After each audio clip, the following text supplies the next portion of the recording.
Kita membahas opsi masuk berikutnya yaitu franchising. Franchising dapat dikatakan sepupu dari licensing. Jadi franchising adalah perjanjian di mana franchiser memberikan franchisee hak untuk menggunakan merek dagangnya, mempergunakan modal bisnisnya, dan mempergunakan paten dan teknologi maupun pengetahuan yang mereka miliki di suatu teritori yang sudah disepakati pada periode waktu tertentu, umumnya 10 tahun. Sebagai gantinya, franchiser akan mendapatkan pembayaran royalti dan juga fee-fee yang lain. Perbedaan dari franchising dan licensing adalah pada produk yang dijadikan perjanjian, yaitu umumnya pada licensing produknya adalah berupa produk berwujud, yaitu seperti yang kita bahas tadi, sepeda, rokok, dan sebagainya. Dalam franchising, produk yang dilibatkan dalam perjanjian umumnya adalah dalam bentuk jasa. Contohnya adalah jasa restoran seperti Pizza Hut, McDonald, dan sebagainya. Paket franchising umumnya terdiri atas marketing plan, standar operasi dan juga manual operasi, training, dan juga quality monitoring. Terdapat juga metode yang disebut master franchising. Di sini franchiser memberikan master franchise kepada pengusaha lokal. Kemudian pengusaha lokal ini akan menjual franchise-nya kepada pengusaha-pengusaha lokal lainnya di dalam teritori yang menjadi haknya. Kelebihan dari franchising adalah perusahaan dapat mengembangkan bisnisnya di luar negeri dengan jumlah investasi yang sedikit atau minimum. Seperti halnya licensing, risiko politik yang dihadapi oleh perusahaan menjadi sangat terbatas atau sangat kecil. Kemudian terdapat juga kelemahan dari franchising adalah pendapatan franchiser dalam franchising ini hanya sebagian kecil jika dibandingkan apabila perusahaan melakukan joint ventures dengan perusahaan lokal atau mendirikan anak perusahaannya yang dimiliki oleh perusahaan sepenuhnya. Kelemahan yang lain adalah perusahaan yang memiliki merek dagang yang tidak terlalu terkenal umumnya kesulitan untuk menemukan perusahaan lokal yang ingin membeli franchise mereka. Kemudian concern yang juga tidak kalah besar adalah kurangnya kendali atas operasi dari si franchisee. Kita membahas opsi masuk berikutnya yaitu contract manufacturing atau outsourcing. Dengan contract manufacturing atau yang juga dikenal dengan outsourcing, perusahaan dapat melakukan perjanjian kerjasama dengan perusahaan lokal untuk memproduksi atau merakit bagian-bagian dari produk atau memproduksi keseluruhan produk. Pemasaran dari produk tersebut masih menjadi tanggung jawab dari perusahaan multinasional. Adapun manfaat dari outsourcing adalah penghematan biaya yang cukup signifikan dapat diperoleh dari proses produksi padat karya dengan cara mengoutsourcingkan manufacturing atau pabrikasi produk ke negara dengan tingkat upah yang rendah. Penghematan juga dapat diperoleh dari manfaat pajak, biaya energi yang lebih rendah, biaya bahan baku dan overhead yang lebih rendah bila melakukan outsourcing. Outsourcing atau subcontracting juga memiliki tingkat risiko ekonomi dan juga risiko politik yang cukup rendah bagi perusahaan multinasional. Outsourcing memungkinkan perusahaan untuk berfokus pada kompetensi dasar yang mereka miliki, yaitu mungkin dalam hal desain produk dan juga dalam hal pemasaran, dan memberikan proses manufacturing atau proses pabrikasi, menyerahkannya kepada pihak lain yang lebih berpengalaman dan mampu melakukannya dengan biaya yang lebih rendah. Kemudian contoh dari subcontracting ini adalah apa yang dilakukan iPhone yaitu dengan mengsubkontrakkan atau mengoutsourcingkan pabrikasi produknya ke perusahaan di Cina. Dalam hal ini, Apple dapat fokus pada keunggulan dasarnya, yaitu pengembangan fitur dan juga pengembangan teknologi untuk produknya, dan menyerahkan divisi atau bagian produksinya ke perusahaan lain, yaitu perusahaan di Cina yang mampu memproduksi produk elektronik yang mereka miliki dengan biaya yang jauh lebih rendah. Kemudian manfaat yang lain termasuk dalamnya adalah fleksibilitas, akses terhadap keahlian-keahlian yang terdapat di luar negeri, yaitu dalam hal Apple contohnya adalah keahlian dalam memproduksi produk dengan biaya yang jauh lebih rendah. Dan juga outsourcing tidak terlalu membutuhkan sumber daya yang cukup besar dalam hal sumber daya dan juga finansial. Kelemahan dari outsourcing adalah bahaya dari memelihara atau membesarkan kompetitor di masa depan yang terjadi pada licensing dan juga franchising juga berlaku dalam outsourcing ini. Dan kelemahan yang kedua adalah apabila mengoutsource, umumnya perusahaan akan mengoutsource kegiatan padat karya ke negara dengan tingkat upah yang rendah. Namun permasalahannya, negara dengan tingkat upah rendah umumnya juga memiliki tingkat produktivitas tenaga kerja yang rendah, sehingga penghematan biaya menjadi tidak signifikan karena produktivitas yang rendah dari tenaga kerja di negara dengan upah rendah. Opsi masuk berikutnya adalah melalui joint ventures. Dengan joint ventures, perusahaan multinasional bersama dengan partnernya bersama-sama mengeluarkan modal dan juga sumber daya lain untuk mendirikan perusahaan baru di negara tujuan. Ada yang disebut dengan cooperative joint venture, yaitu merupakan perjanjian antara kedua belah pihak untuk berkolaborasi namun tidak melibatkan modal dalam bentuk apapun. Contohnya, salah satu partner akan berkontribusi dalam hal teknologi pabrikasi, di mana partner lainnya akan menyediakan akses pada saluran distribusi yang cukup luas. Kemudian ada yang disebut dengan equity joint ventures. Hal ini adalah perjanjian di mana kedua belah pihak setuju untuk mengeluarkan modal sesuai dengan proporsi kepemilikan saham yang sudah disepakati oleh kedua belah pihak. Kelebihan dari joint ventures adalah jika dibandingkan dengan opsi masuk dengan level komitmen yang rendah seperti licensing adalah potensi pendapatan yang akan diperoleh. Dalam licensing contohnya pendapatan perusahaan hanya berupa pembayaran royalti dan bukan dalam bentuk pembagian profit seperti yang akan diperoleh perusahaan pada joint ventures. Joint ventures juga memberikan kendali lebih besar pada operasional perusahaan di luar negeri. Kemudian kelebihan yang kedua adalah perusahaan lokal seringnya menghambat atau bahkan melarang pendirian anak perusahaan yang dimiliki sepenuhnya oleh perusahaan asing pada industri-industri tertentu. Dalam kondisi ini, joint ventures merupakan solusi yang dapat ditempuh oleh perusahaan untuk memasuki pasar negara asing tersebut. Kelebihan lainnya adalah partnership tidak hanya berbagi modal dan juga berbagi risiko. Kontribusi dalam bentuk lain yang dapat diberikan oleh partner lokal kepada perusahaan multinasional termasuk diantaranya adalah tanah, bahan baku, kemudian keahlian atau pengetahuan atas lingkungan lokal seperti budaya konsumen lokal, lingkungan politik dan hukum di negara tersebut.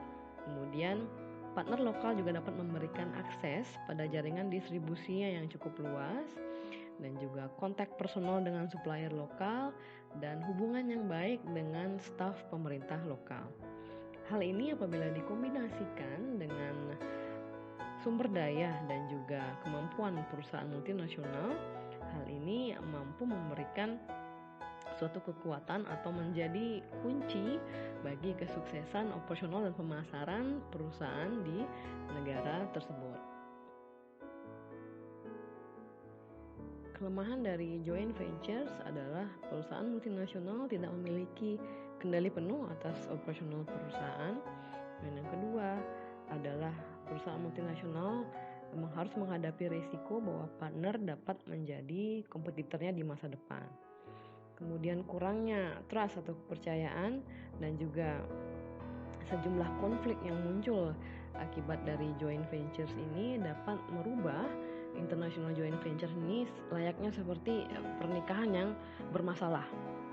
Jadi konflik dapat muncul dari ketidaksepakatan antar kedua belah pihak dalam hal strategi, alokasi sumber daya, transfer pricing, kepemilikan dari aset-aset yang penting seperti teknologi dan juga merek dagang. Contoh dari permasalahan ini adalah apa yang dihadapi oleh Autolatina. Autolatina merupakan joint venture yang didirikan oleh Ford dan Volkswagen di Amerika Latin. Autolatina harus dibubarkan setelah 7 tahun, padahal Autolatina masih menghasilkan profit hingga akhir.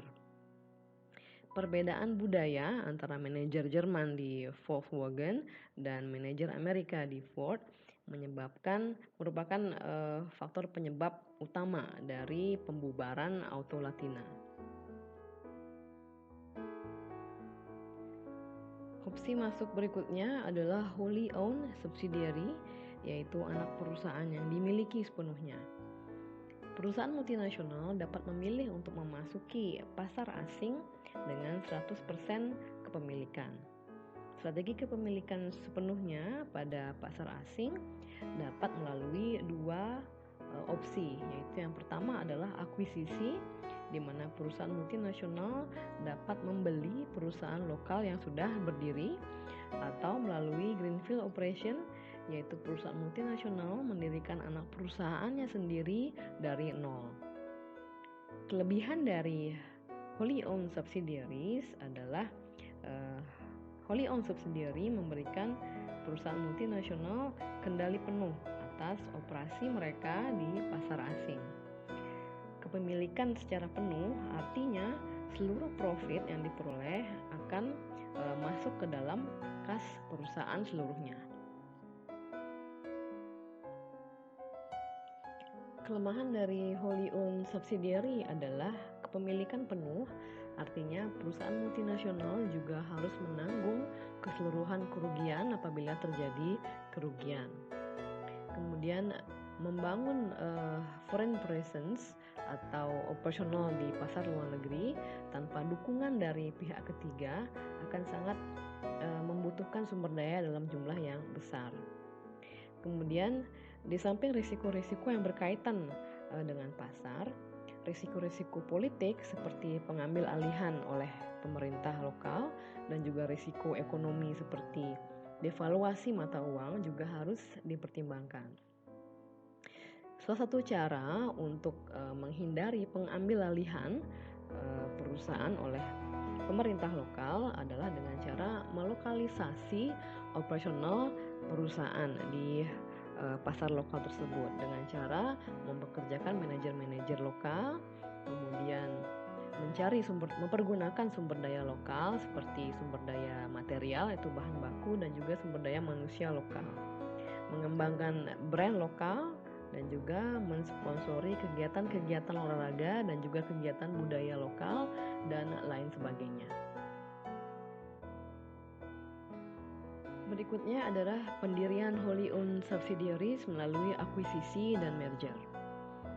Bagi pemain yang terlambat masuk di suatu industri, akuisisi menjadi opsi yang cukup masuk akal untuk mendapatkan merek yang sudah terkenal dan juga mendapatkan akses instan terhadap jaringan distribusi dan juga mendapatkan akses ke teknologi. Contoh dari akuisisi adalah saat Cadbury Schweppes membeli Adams yang merupakan unit bisnis permen yang dimiliki oleh Pfizer. Dengan mengakuisisi Adams, Cadbury memperoleh atau mendapatkan merek-merek terkenal permen dan juga permen karet, yaitu Trident, Chiclets, Surge, dan Halls Lozenges yang dimiliki oleh Adams. Kepemilikan merek-merek terkenal ini oleh Cadbury kemudian menyokong atau meningkatkan posisi Cadbury di pasar permen di Amerika dan Amerika Latin. Ekspansi melalui akuisisi dan merger juga mengandung resiko.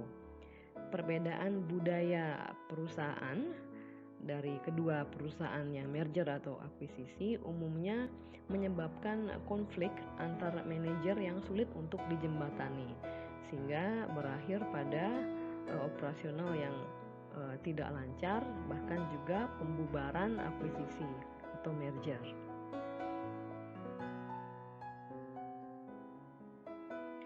Kelemahan lain dari akuisisi adalah aset-aset yang diperoleh dari hasil akuisisi tidak selalu sesuai dengan ekspektasi dari perusahaan yang mengakuisisi.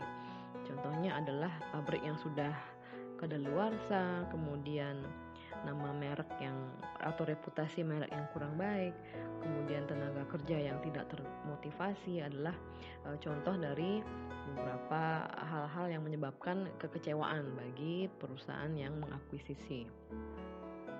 Kelemahan lainnya adalah memasuki pasar asing dengan cara akuisisi dapat menjadi sangat mahal.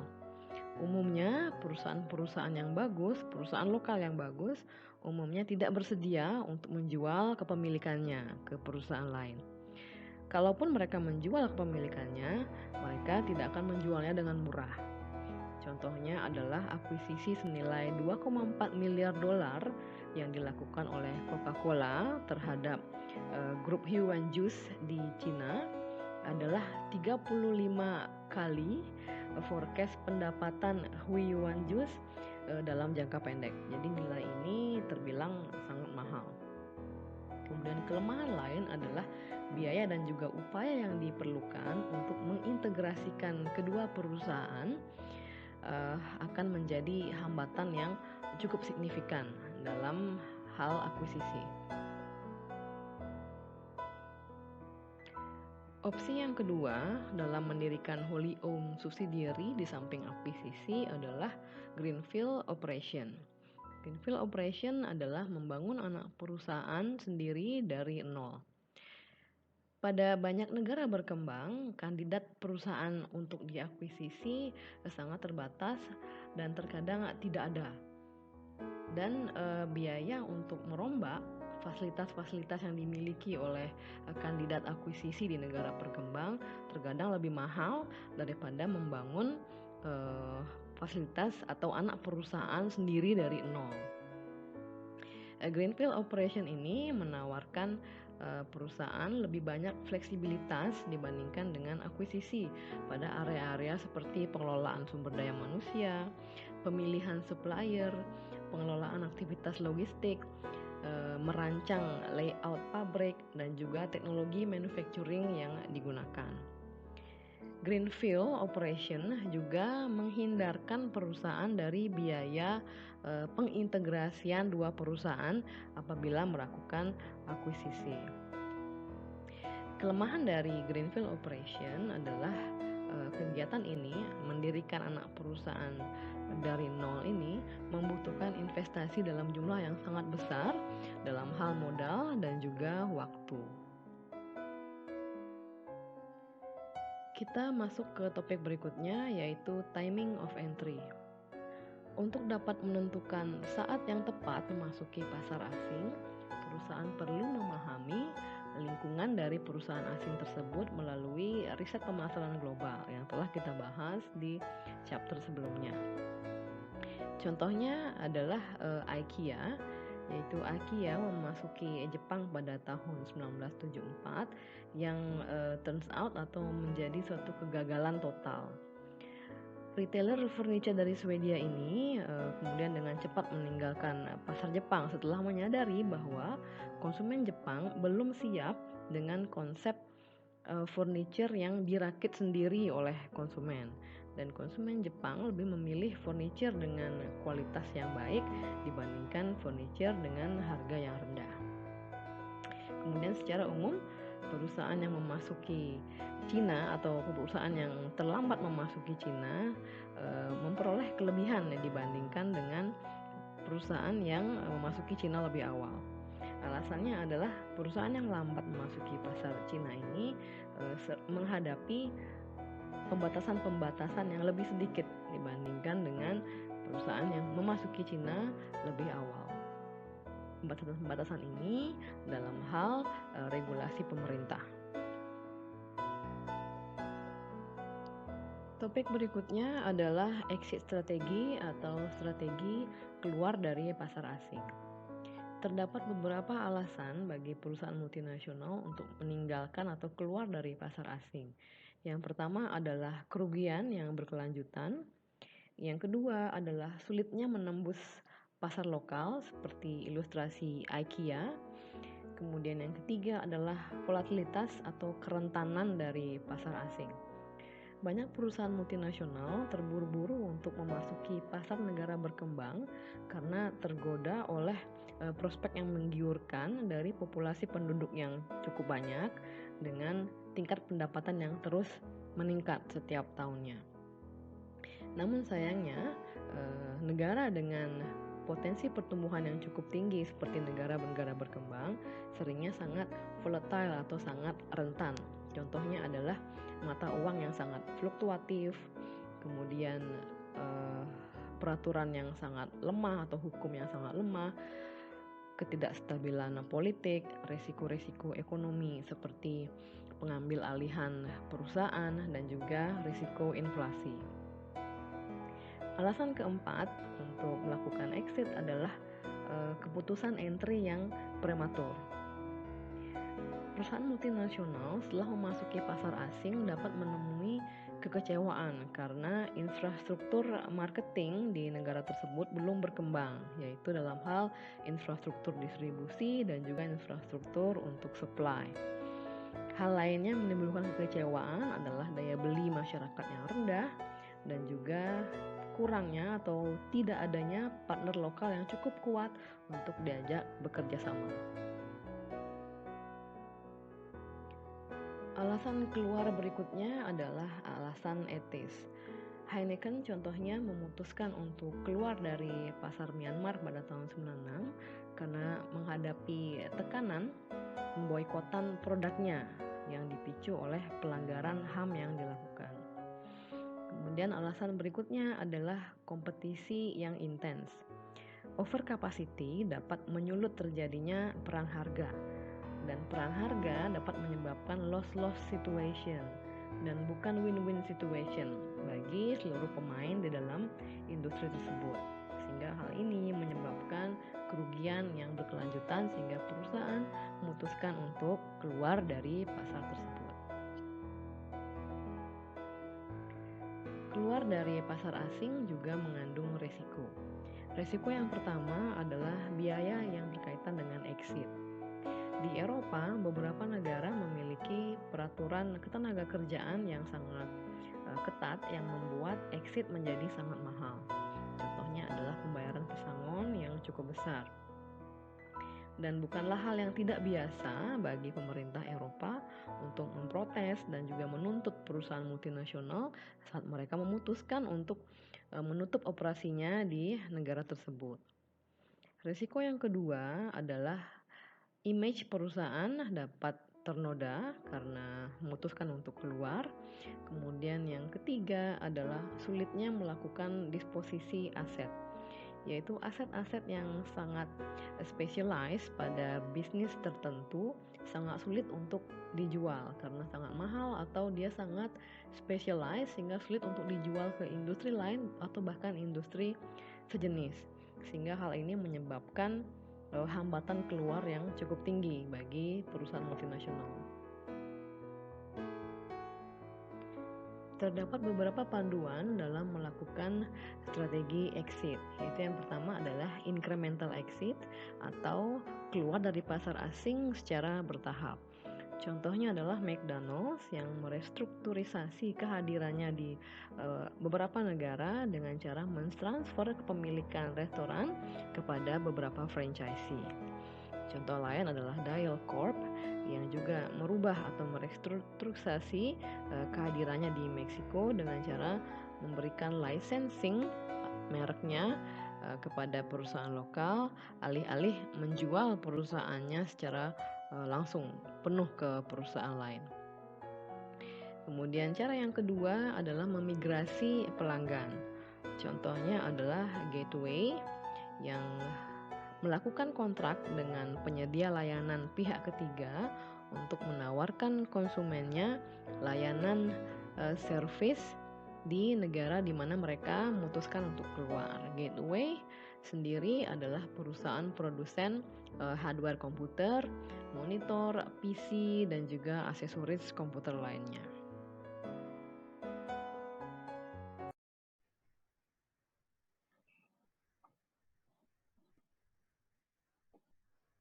Demikian pemaparan saya, semoga dapat diterima dan dipahami dengan baik. Sampai jumpa kembali di video berikutnya. Terima kasih atas atensinya. Selamat sore.